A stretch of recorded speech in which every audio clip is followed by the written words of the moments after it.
Merci Madame la maire, chers collègues. Je veux dire que depuis 4 ans, quasiment 5 ans, quand je regarde les bancs du groupe socialiste, je me dis vraiment, ils sont formidables, ils trouvent que l'action d'Anne Hidalgo est absolument exceptionnelle.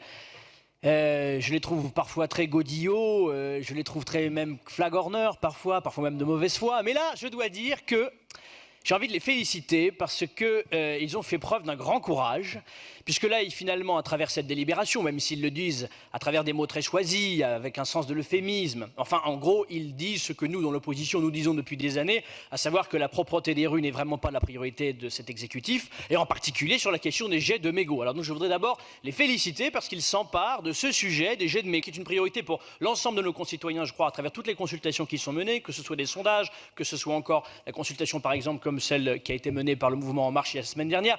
Bref, donc je les félicite. Vraiment, ils s'y mettent, c'est très bien. Mais ils sont courageux, mais ils ne sont pas téméraires non plus, nos élus socialistes, évidemment. Pour rester dans la poésie, je dirais qu'ils font un peu comme Euripide, finalement. Le vrai courage, c'est la prudence. Hein, voilà. Alors, pourquoi est-ce qu'ils ne sont pas téméraires? Parce qu'en fait, en réalité, le diagnostic étant établi, les propositions ne sont pas vraiment au rendez-vous. Moi, je vois quoi que mon propos sera dans du même tonneau que celui de Edith Gallois. C'est-à-dire qu'on a des groupes de travail, des appels à projets, on va se réunir, on va expérimenter des rues sans mégots. Donc ça voudrait dire que, alors moi par exemple, j'espère que j'habiterai dans la rue sans mégots, parce que si j'habite dans la rue avec mégots, ça risque d'être un peu embêtant. Moi, à titre personnel, je suis un élu parisien qui est attaché à ce qu'il y ait des rues sans mégots partout dans Paris, toute la journée. Vous voyez, moi je pense que c'est ça. À mon avis, vous pourriez amplifier votre élan subversif à l'égard de l'exécutif, chers collègues socialistes, et demander que l'exécutif agisse pour des rues sans mégots partout dans Paris. Voilà.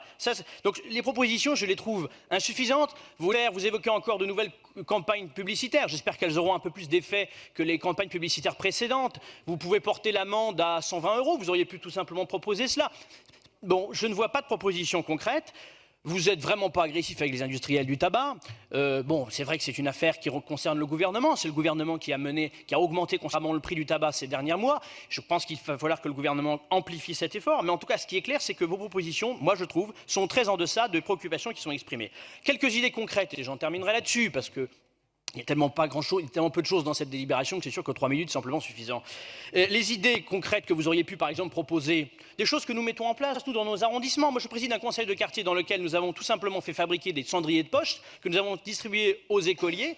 On pourrait tout simplement généraliser une distribution de cendriers de poche à tous les enfants et qu'ils soient l'obligation de le donner à leurs parents. Et là, je peux vous dire qu'en termes pédagogiques, c'est beaucoup plus efficace que les campagnes publicitaires que nous subissons. Oui, nous subissons, parce que au niveau publicitaire, ça, on a la dose à Paris, depuis quelques années sur le tabac. D'autres idées concrètes, par exemple, mettre en place un bonus-malus avec les établissements qui font des efforts, des débits de boissons de licence 4 qui font des efforts pour nettoyer les terrasses par rapport à d'autres. J'ai terminé, voilà. Donc, on votera évidemment cette délibération qui ne pose pas de problème, puisque finalement, elle s'apparente surtout à des déclarations d'intention. Merci. Je vous remercie.